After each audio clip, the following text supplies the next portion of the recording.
Hey everybody, Will here from O'Reilly Auto Parts to show you how to remove and replace the windshield wiper blades on a 2006 Toyota Camry.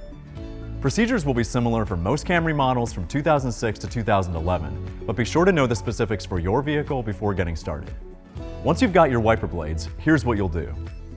Lift the wiper arm on the side you want to change first so that it stands vertically. Be careful not to let the wiper arm swing down into the windshield at any time during the process. This can damage your windshield. With the wiper arm up, look for a tab on the blade near the hinge where it attaches to the arm. Pushing the tab in will allow the blade to be released so you can slip it out of the hook at the end of the arm and detach it. Remove the sheath protecting the rubber on your new blade. Move the blade into place and slide the clip on the blade into place in the hook of the wiper arm. You should hear it snap into place. Once the blade is secure in the wiper arm, lower it slowly and carefully back down into contact with the windshield. It's always a good idea to replace wiper blades in pairs, so repeat these steps on the other side. And that's it.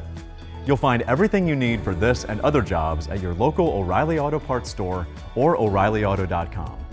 If you're not completely comfortable doing this yourself, O'Reilly Auto Parts also offers free wiper installation with purchase at your local store. And be sure to subscribe so you'll see all of our new video content. We'll see you again soon.